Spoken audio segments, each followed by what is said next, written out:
अस्सलाम वालेकुम dear students. Exercise 1.3 class 10 question number 13 है। आपको अपने प्रीवियस लेक्चर में मैं इसका क्वेश्चन नंबर 12 समझा चुका हूँ। क्वेश्चन नंबर 13 भी वैसे ही है जैसे क्वेश्चन नंबर 12 था। इसमें जो है वेरिएबल जिसको हमने फाइंड आउट करना है वो एक्सपोनेंट की फॉर्म में आया हुआ है। क्वेश्चन है हमारे पास 3 की power 2x+2 is equal to 12 dot और मल्टीप्लाई 3 की पावर x-3।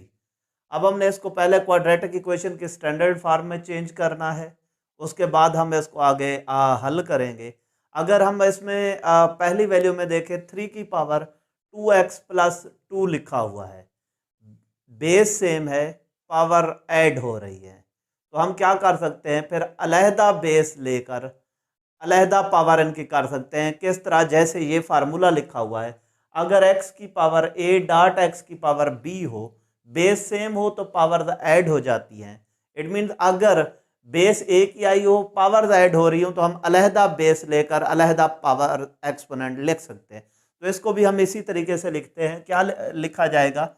3 की पावर 2x डॉट 3 की power 2 is equal to 12 dot 3 की पावर x-3।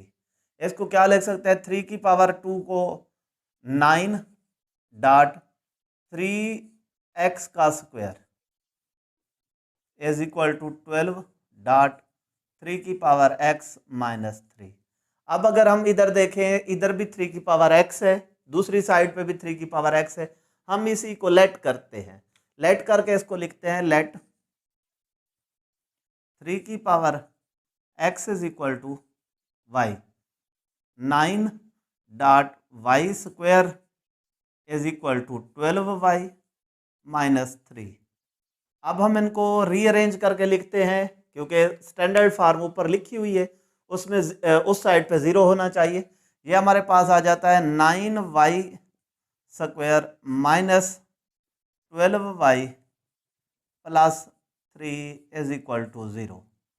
अगर हम इसमें देखें, हमारे पास 3 कॉमन निकल सकता है। फैक्टराइजेशन करते हुए कोशिश करें, अगर कोई कॉमन आ रहा है तो उसको कॉमन भी ले सकते हैं। इसमें से हम क्या कर सकते हैं? 3 कॉमन लेते हैं।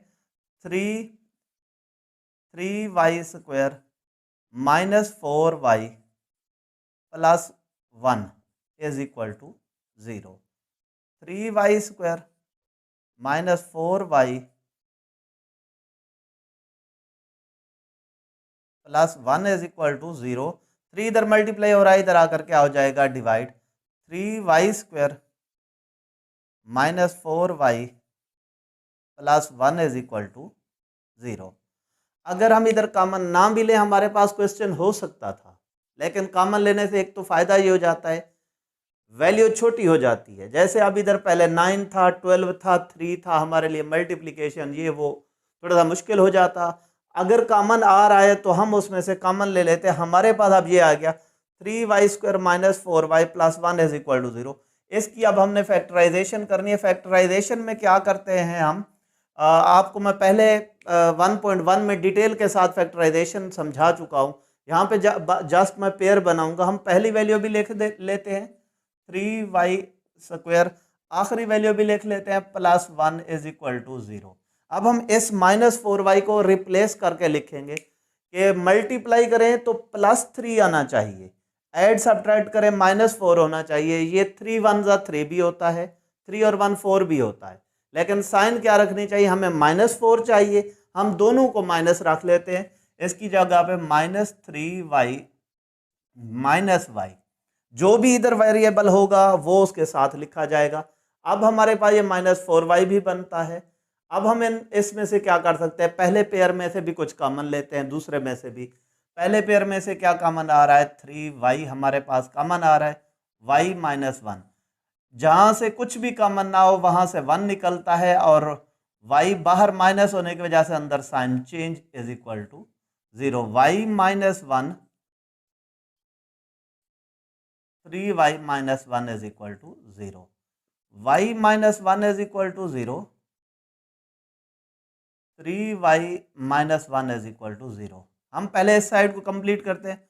y is equal to 1, y हमारे पास क्या है 3 की पावर x, 3 की power x is equal to 1। अब हमने पिछले क्वेश्चन में भी देखा था, अब हमें क्या करना है, वेरिएबल जो फाइंड आउट करना है वो एक्सपोनेंट की जगह पे आया हुआ है। अब हम क्या करते हैं, बेसिस सेम करते हैं। पिछले भी आपको लेक्चर में बताया था, किसी भी चीज की पावर 0 हमेशा 1 के इक्वल आती है, चाहे वो 100 हो, चाहे वो x हो, चाहे वो 3 हो। इट मीन्स अगर मैं बेसिस सेम करना चाहता हूं तो 1 को मैं 3 की पावर 0 लिख देता हूं। हमारे पास क्या है, 3 की power x is equal to 3 की पावर 0। अब हमारे पास क्या हो गई है, बेसिस सेम हो गई है, लिहाजा हमारे पास एक्सपोनेंट्स क्या होंगे, इक्वल होंगे। अगर आप स्टेट फिक्रा भी लिख दें ठीक है, वरना ये bases are same so exponents are equal. x is equal to, इधर से हमारे पास क्या आ गया, 0 के। अब हम दूसरी साइड पर चलते हैं, हमारे पास क्या है, 3y is equal to 1, y is equal to 1/3। इधर तक हमारे पास आ गया। अब y हमारे पास क्या है, 3 की पावर x के इक्वल है, 3 की power x is equal to 1/3। ये 3 डिनोमिनेटर में है, जब वैल्यू डिनोमिनेटर से न्यूमरेटर की तरफ आएगी या न्यूमरेटर से डिनोमिनेटर की तरफ आएगी तो फिर जो बेस है उसकी जो एक्सपोनेंट है उसकी साइन चेंज हो जाती है।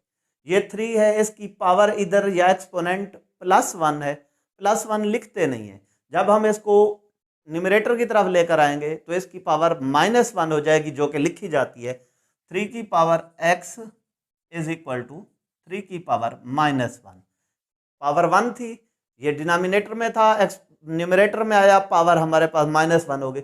अब इधर भी हमारे पास क्या है, बेसिस सेम है, तो एक्सपोनेंट क्या होंगे, इक्वल होंगे, x इज इक्वल टू -1। अब हमारे पास क्या है, 0 -1। ये हमारे क्वेश्चन कंप्लीट हो गया है और उम्मीद करता हूं ये क्वेश्चन भी आपको समझ आ गया होगा।